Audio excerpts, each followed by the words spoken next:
বাসার মিষ্টি বন্ধুরা, কেমন আছো তোমরা? আশা করি তোমরা অনেক ভালো আছো। তোমাদেরকে মজা দেওয়ার জন্য আমি আবারও একটি নতুন গল্প নিয়ে এলাম। আজকের গল্পটি খুবই মজাদার হতে চলেছে। আমি শিওর বলতে পারি গল্পটি শেষ পর্যন্ত শুনলে তোমাদের দাঁড়িয়ে যাবে। তাই তোমাদের দুটি পায়ে ধরি বলি, ভিডিওটা শুরু থেকে শেষ পর্যন্ত দেখো, তাহলে খুব মজা পাবে।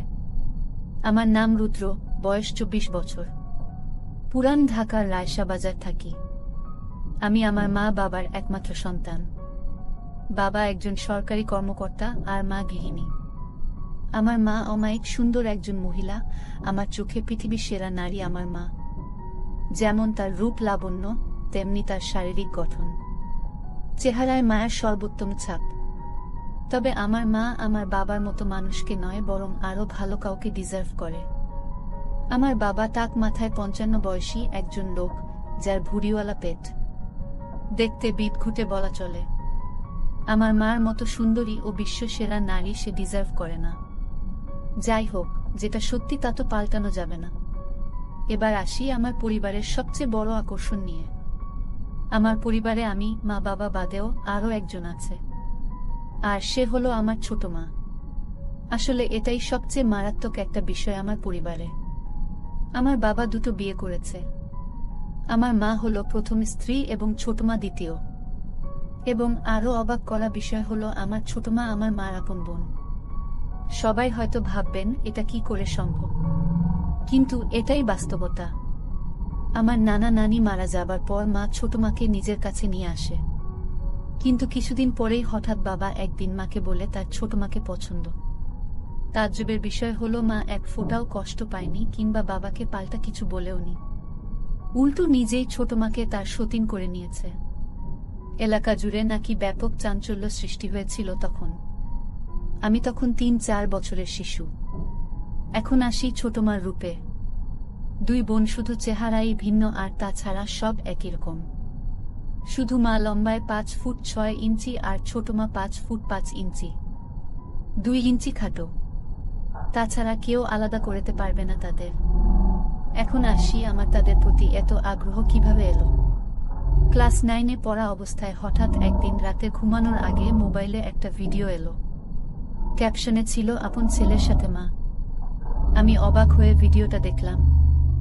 অজান্তেই নিজেকে ভিডিওর ছেলের জায়গায় আর মাকে সেই মায়ের জায়গায় রেখে ভিডিওটা দেখতে দেখতে লাগলাম। ভিডিওর সাথে আমারও মাল ঝরল। ধুপ করে উঠল বুকটা।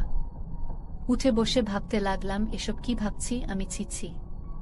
কিন্তু কেন জানি না সাথে সাথে অনলাইন সার্চ করলাম। যা ফলাফল এলো তা আমার কপাল খুলে দিল। বিদেশে নাকি মা ছেলেরা আনন্দ করে, আর আদিম যুগে এসবই ছিল স্বাভাবিক। এসব দেখে আমার তো চান কপাল। তখন রাত ছিল, ক্লান্ত ছিলাম বলে ঘুমিয়ে পড়ি। হঠাৎ রাতের স্বপ্নদোষে ঘুম ভাঙল। স্বপ্নে আমার একটা ভুল ভাঙল। আমার চান কপাল নয়, আমার চাঁদ তারা ছবি আছে। আমার যে আরেকটা মাও আছে তা তো ভুলেই গেছিলাম। একসাথে দুটো মা। মা ও ছোট মার কথা স্বপ্ন দেখে ঘুম ভেঙেছে। সারা রাত আর ঘুমাতে পারলাম না। সেদিন থেকেই মা ও ছোট মার প্রতি ভালোবাসার জন্য লুকিয়ে লুকিয়ে তাদের দেখতাম, কিন্তু জানি এসব বিদেশেই সম্ভব, বাংলাদেশে নয়। শুধু দেখেই শান্তি। আমি বললে তো আর বিদেশি মায়ের মতো আমার মা আমার সাথে আনন্দ করবে না। তাই তাদের লুকিয়ে লুকিয়ে দেখে চলেছি। তো এরই মাঝে একদিন ভার্সিটি থেকে বাসায় এসে কি খাবার দিতে বলতে ছোট মার রুমে গেলাম। গিয়ে অপ্রস্তুত হয়ে পড়লাম দুজনই। মা শাড়ি পরছিল। আমি অবাক হয়ে দাঁড়িয়ে গেলাম ছোট মার দিকে তাকিয়ে। যদিও এটাই আমার জন্য প্রাপ্য ও চাহিদা, কিন্তু এভাবে সামনাসামনি দেখাটা স্বাভাবিক নয়। তাই নার্ভাস হয়ে গেছিলাম, কি করব বুঝতে পারছিলাম না। কিন্তু ছোট মার কাণ্ডে আমি একদম অবাক হয়ে গেলাম। সে সামান্য চমকালো না, বরং আমার দিকে মুচকি হেসে বলল, কি লাগবে বাবু? কোনো দরকার? এসো বসো। সে স্বাভাবিকভাবেই কোনো তড়িঘড়ি না করে ধীরে সুস্থে পড়ে নিল। আমাকে দাঁড়িয়ে থাকতে দেখে এগিয়ে হাত বাড়িয়ে আমার হাত ধরে টেনে বিছানায় বসিয়ে বলল, কিছু লাগবে বাবু? কিছু বলছো না কেন? আসলে আমার খিদে লেগেছে ছোট মা। ছোট মা, ওহ আমি তো ভুলেই গেছিলাম। এসো এসো বাবু, তোমার খাবার রেডি আছে, এসো খেয়ে নাও। ছোট মার সাথে ডাইনিং টেবিলে গেলে আমায় তুলে খাওয়ালো সে। খাওয়া শেষে ছোট মা কইল, এবার গিয়ে রেস্ট নাও। আমি, মা কোথায়? ছোট মা, তোমার মা তার রুমে আছে, ঘুমাচ্ছে।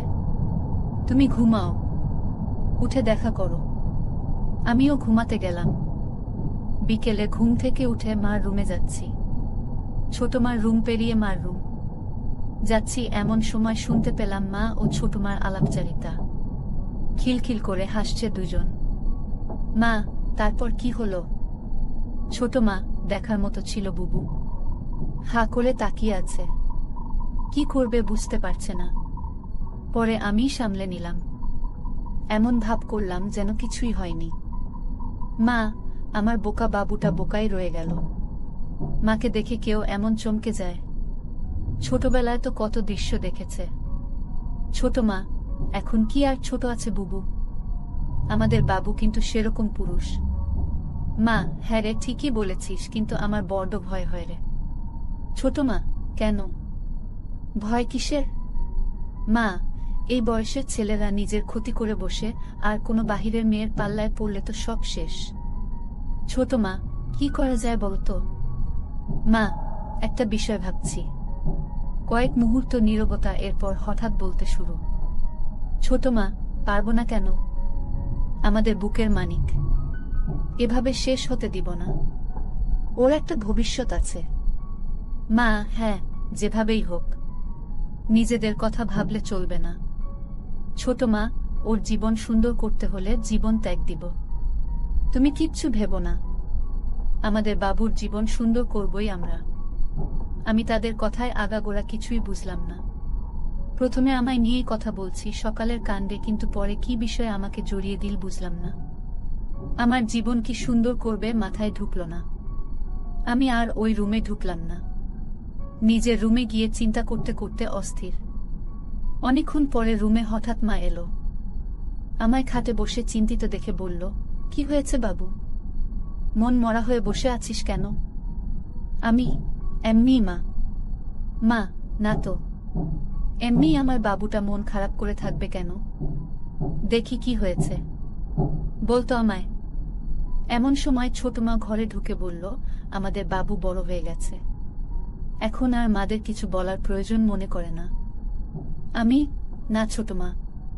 কি বলো এসব? ছোট মা, ছোট সময় থেকে পালতেছি তোমাকে, এখনো শিখাতে হবে? কি হয়েছে বলো? আমি, আসলে সকালের বিষয়টার জন্য আমি সরি ছোট মা। আমার নক করে ঢোকা উচিত ছিল, ভুল হয়ে গেছে, ক্ষমা করে দাও। মা ও ছোট মা চাওয়া-চাওয়ি করছে একে অপরকে। ছোট মা আমায় টেনে বুকে জড়িয়ে বলল, বোকা ছেলে, আমি কিছু বলেছি তোমাকে? রাগ করেছি তোমার উপর? আমি, না, কিন্তু কাজটা ঠিক করিনি তো। মা তখন আমায় গালে হাত বুলিয়ে দুজনের মাঝে আমাকে বসিয়ে বলল, বোকা ছেলে আমার, কবে বড় হবি বলতো? পাগল ছেলে, এসব নিয়ে আর ভাবিস না বোকা। আমি, কিন্তু মা। ছোট মা, বলেছি না চুপ করতে।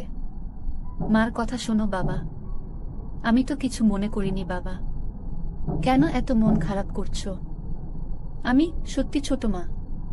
ছোট মা, হ্যাঁ বাবা সত্যি, এসো আমার বাবু। বলেই ছোট মা বুকে জড়িয়ে ধরল আমায়। দিনে দিনে তাদের শরীরের গন্ধ আমার নেশা হয়ে যাচ্ছে। মা, তো চল চল ছাদে গিয়ে কিছুক্ষণ বসি, চা নাস্তা করি চল। ছোট মা, আমি রেডি করে আনছি, তোমরা ছাদে যাও। ছোট মা চলে গেল কিচেনে, আর আমি ও মা ছাদে গিয়ে বসলাম। মা আমার কাঁধে হাত রেখে বলল, শোনো বাবু, আমরা তোর মা, আমাদের নিয়ে এসব বিষয়ে এত ভাবতে নেই। বাহিরের কেউ হলে সেটা চিন্তার বিষয়। আর তুই তো লুকিয়ে দেখিসনি কিছু, তাই না? আমি, না না, লুকিয়ে কেন দেখতে যাব? মা, সেটাই তো, আর লজ্জা পাওয়াও দরকার নেই। আমাদের কোলে পিঠে চড়েই বড় হয়েছিস তুই। মা, তুই তো জানিস না পাগল, তোর ছোট মারও একটা সন্তান হয়েছিল। আমি অবাক হয়ে বললাম, কি বলছো এসব? এত বড় হয়ে গেছি, আমি তো জানতাম না। মা, এটা সবসময় আমরা লুকিয়ে রাখি, তোর ছোট মা কষ্ট পাবে বলে। বাচ্চাটা 2 দিন পরেই মারা যায়, তাই তখন থেকেই তোর প্রতি এত পাগল তোর ছোট মা। তোকে খুব ভালোবাসে, কখনো কষ্ট দিস না তোর ছোট মাকে। আমি, হ্যাঁ মা, কখনো কষ্ট দিব না, কিন্তু একটা কথা বলি মা। মা, বল, কি বলবি? আমি, ছোট মা কিভাবে এই পরিবারে এলো? মানে বাবা তোমার বোনকেই বিয়ে করলো, এটা কিভাবে সম্ভব? মা, তা অনেক কাহিনী আছে বাবা, তুই বুঝবি না, আস্তে আস্তে সব জানতে পারবি, সময় হলেই বলবো। আমি, আচ্ছা মা। এমন সময় ছোট মার আগমন। চা নাস্তা করতে করতে খুব গল্প করছি আমরা। 3-4 দিন পরে একদিন সকালে উঠে বাথরুমে ঢুকি তাড়াহুড়ো করে। ঢুকেই অবাক হয়ে যাই, আবার ছোট মার সামনাসামনি। এবার মাথায় চক্কর দেওয়ার মতো দশা। হঠাৎ দেখায় দুজনই চিৎকার দিয়ে উঠি ও দৌড়ে আমি বেরিয়ে আসি। সাথে সাথে মা হাজির। মা, কি হয়েছে, কি হয়েছে? এদিকে ছোট মা বেরিয়ে এলো বাথরুম থেকে ওই অবস্থায়। মা ও ছোট মা আমার সামনে এই অবস্থার জন্য সামান্য চিন্তিত নন। ছোট মা হাসতে হাসতে বলল, রুদ্র ভয় পেয়ে গেছে আমার সাথে। হঠাৎ করে ঢুকে পড়ায় আমি চমকে যাই। আমার চিৎকারে রুদ্র চিৎকার। মা আমার কপালে হাত বুলিয়ে বুকে জড়িয়ে বলল, আমার বোকা ছেলে এমন করে চিৎকার করে? তোরা পারিসও? এখন ছোট মা আমাদের দুজনের সামনে ভেজা শরীরে দাঁড়ানো। মা, তুই নক করে ঢুকবি তো বোকা। আমি, খুব হিসু পেয়েছিল। ছোট মা, ওহ তাই তো, যাও যাও হিসু করে এসো আগে। ছোট মা আমার হাত ধরে টেনে বাথরুমে ঢুকিয়ে দিল। আমি ভিতরে গিয়ে হিসু করে বেরিয়ে এলাম। মা ও ছোট মা কথা বলছিল, আমি আশায় চুপ করে গেল। চোখে চোখে নিজেরা কি যেন ইশারা করল। মা, আচ্ছা যা গোসল করে খেতে আয়। মা আমায় খেতে নিয়ে গেল। খাওয়া শেষে হঠাৎ ছোট মার ডাক মাকে। রুম থেকে ডাকছে, ছোট মা, বুবু এসো তো, একটু হেল্প লাগতো। মা, আমি খাচ্ছি। দাঁড়া, রুদ্র আসছে। মা আমার দিকে তাকিয়ে বলল, যা তো ছোট মার কাছে একটু। আমি এগিয়ে ছোট মার রুমে যেতেই যে দৃশ্য দেখলাম তা কল্পনা করা আমার পক্ষে অসম্ভব। ছোট মা, দরজায় দাঁড়িয়ে কেন? এসো ভিতরে। আমার হুকটা লাগিয়ে দাও না রুদ্র। আমি গুটি পায়ে এগিয়ে যাচ্ছি, কিন্তু বললাম, মা আসুক। ডাক দেই? ছোট মা, মা খাচ্ছে। তুমি এসো, লাগিয়ে দাও। কড়া গলায় বলাতে আমি একটু ভয় পেয়ে যাই। আমি কাপা হাতে হুকটা লাগিয়ে দিলাম। সাথে সাথে ছোট মা আমার দিক ফিরে বলল, কেমন লাগছে আমায়? আমি ভ্যাবলা হয়ে তাকিয়ে আছি তার মুখের দিকে। ছোট মা, কি হলো বলো। আমি, তোমার কি হয়েছে ছোট মা? আমায় এসব জিজ্ঞেস কেন করছো? ছোট মা, না হলে কি তোমার শ্বশুরকে জিজ্ঞেস করব? আমি মানে? ছোট মা, নিজের ছেলের কাছে জিজ্ঞেস করেছি কেমন লাগছে দেখতে, আর তুমি কিনা আজগুবি কথা বলে চলেছ। আমি, এভাবে তো কখনো দেখিনি। ছোট মা, ছোট থাকতে অনেক দেখেছ। আমি, এখন তো বড় হয়েছিল তাই না? ছোট মা, আমার কাছে তো সেই ছোট্ট বাবুই আছো তুমি। ঝুঁকে আমার কপালে একটা হামি দিল ছোট মা। বলে ছোট মা আলমারি খুলে একটা সালোয়ার কামিজ বের করতে করতে বলল, আমায় কি দেখতে খারাপ লাগছে বাবু? আমি, কই না তো ছোট মা, কিন্তু সত্যি বলতে আমার কেমন যেন লাগছে। ছোট মা সিরিয়াস হয়ে আমার পাশে বসে আমার কাঁধে হাত রেখে বলল, কেন, কেমন লাগছে? আমি, হঠাৎ এভাবে তোমায় দেখা কেমন অদ্ভুত লাগছে। ভয় করছে কেন জানি। ছোট মা, বোকা ছেলে, এটা কোনো চিন্তার বিষয় না। আমি তোমার মা। প্রত্যেক সন্তানের সাথে মায়ের সম্পর্ক হয় পবিত্র। বাহিরের মেয়েকে এমনভাবে দেখলে মনে কুচিন্তা যেন না আসে, এজন্য ঘরেই এসব শিক্ষা নেওয়া উচিত। তাহলে অভ্যাস হবে এমন দেখার। তাহলে কাউকে এমন দেখলে কুচিন্তা আসবে না মনে। দেখো না বিদেশি মা সন্তানের সামনেই এসব পরে বেড়ায়, তাও হাজার হাজার মানুষের সামনে। আমি, তাই তো। এমন সময় মার আগমন। মা, কি কথা হচ্ছে তোদের মা ছেলের? মা আশায় একটু অপ্রস্তুত হলে মা পরিবেশটা একদম স্বাভাবিক করে দিল। এমন ভাব করল যেন কিছুই হয়নি। মা, গল্প করা হলে এবার রান্না বাড়া করতে আয়, আর তুই পড়তে বস গিয়ে। আমিও বেরিয়ে ঘরে গেলাম। ঘরে গিয়ে হাত দিয়ে মনে শান্তি নিলাম। রাতে যখন খাবার টেবিলে যাই তখন সব যেন ঘোলাটে। ছোট মা দুজনই পারলে ঘুমটা দিয়ে থাকে বাবার সামনে। আপাদমস্তক ঢাকা শরীর, দুজন যেন সদ্য ধোয়া তুলসী পাতায় ভেজানো। খাবার দাবার শেষে নিজের রুমে গিয়ে ঘুমাই। রাতে হিসু করতে উঠে দরজা খুলতেই আমি যা দেখলাম তা দেখে আমার চোখ ছানাবড়া হয়ে গেল। মা ও ছোট মা দুজন একসাথে হয়ে বাথরুমে ঢুকছে। শুধু পিছন থেকে অন্ধকারে যা দেখা গেছে দরজা খুলতেই। শুধু বোঝা যাচ্ছে তাদের কিছুই নেই, কিছু দেখা যাচ্ছে না। আমার রুমের দরজা খোলার কোনো শব্দ হয় না, তাই তারা বুঝতে পারেনি। দুজন একই সাথে বাথরুমে ঢুকেছে দেখে আমার শরীরে শিহরণ বয়ে গেল। এত রাতে তারা বাথরুমে কেন, এটা ভেবে আমি বাথরুমের দিকে যেতে থাকি। এমন সময় পাশে মার রুমে তাকিয়ে দেখি বাবা একদম ওই অবস্থায় হয়ে ঘুমিয়ে আছে। যাই হোক, আমি সোজা বাথরুমের কাছে গেলাম। গিয়েই কথোপকথন শুনে কানে বাজ পড়ল। ছোট মা, আর ভালো লাগে না বুবু। প্রতিদিন দুই বোন মিলে এক ফোঁটা পানি পাই না। খুব রাগ হচ্ছে। মা, কি করব বলো? শুকিয়ে গেছে ওনার। বয়স হয়েছে তো। ছোট মা, এই বয়সে কি এভাবে ঘুমাতে ভালো লাগে? তোমারও বয়স হয়নি। খারাপ লাগে না তোমার? মা, খারাপ তো লাগে রে, কিন্তু কি করব বলো? ছোট মা, তাহলে কি আমরা এটাই করব? মা, হ্যাঁ। তাছাড়া কোনো উপায় নেই। ঘরের কথা ঘরেই রাখতে হবে। বাহিরের কারো সামনে পা মেলে না ধরে ঘরেরটা দিয়ে করতে হবে। ছোট মা, হ্যাঁ গো বুবু। মা, পাবো পাবো, কোনো চিন্তা করিস না, ওকে আমরা মানিয়ে নিব।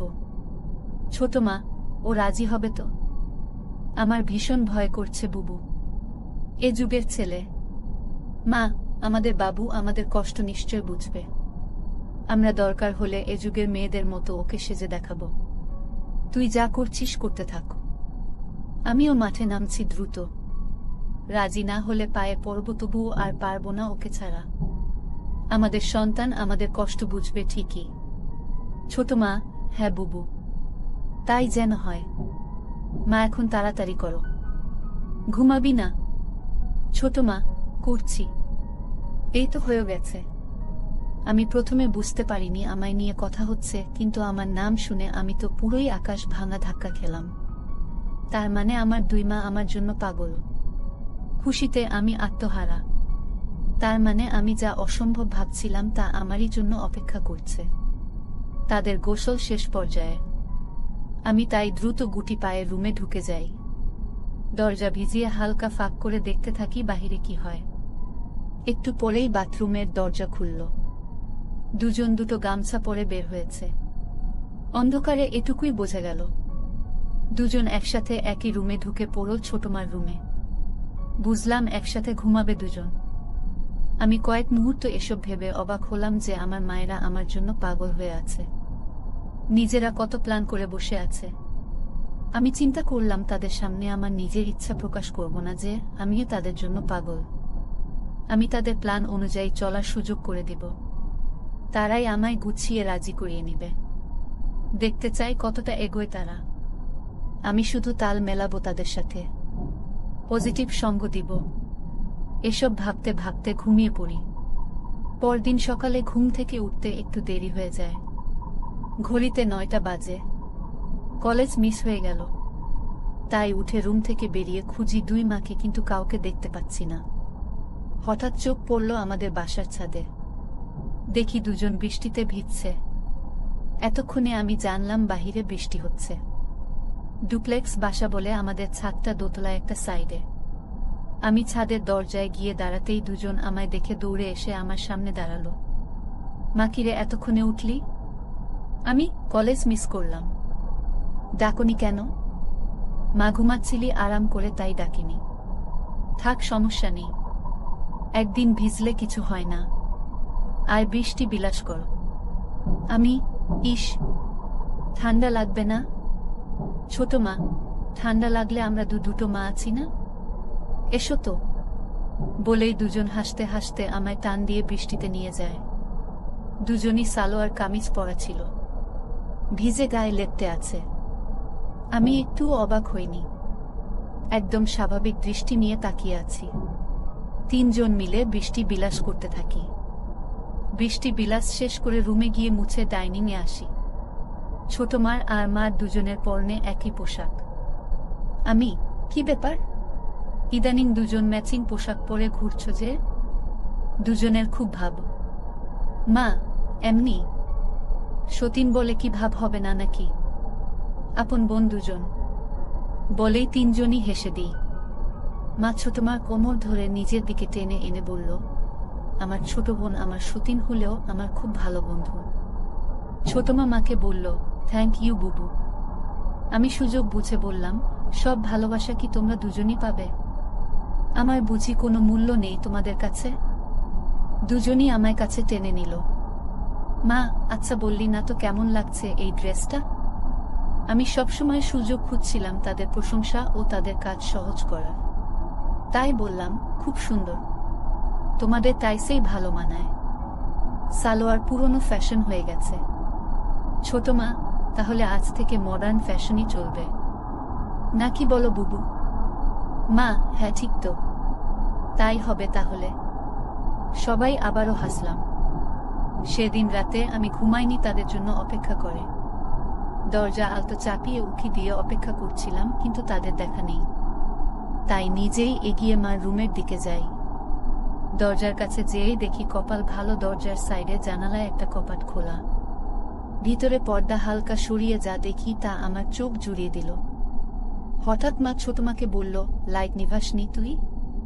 ছোট মা, নিভিয়েছিলাম তো। হয়তো বাবু টয়লেট গেছিল। মা, হয়তো। আচ্ছা চল। দুজনই আগের রাতের মতো বাথরুম গেল একসাথে। আমি চুপি পায়ে বাথরুমের বাহিরে গিয়ে কান পাতি। ছোট মা, বুবু। বুড়োর তো আর হয় না। কি করব? আমার তো আর সইছে না। কিছু করো প্লিজ। মা, আচ্ছা কাল আর একটু বাড়াতে হবে আমাদের পদক্ষেপ।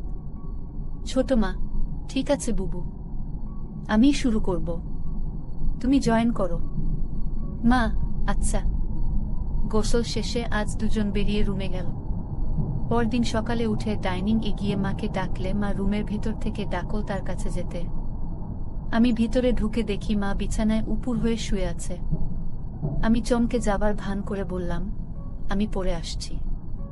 মা, এই দাঁড়া, এদিকে আয়। আমি গিয়ে পাশে বসলে মা, কি হলো? যাচ্ছিস কেন? আমি, তুমি তো এগুলো পরে আছো। আমি তো বাসায় কি এগুলো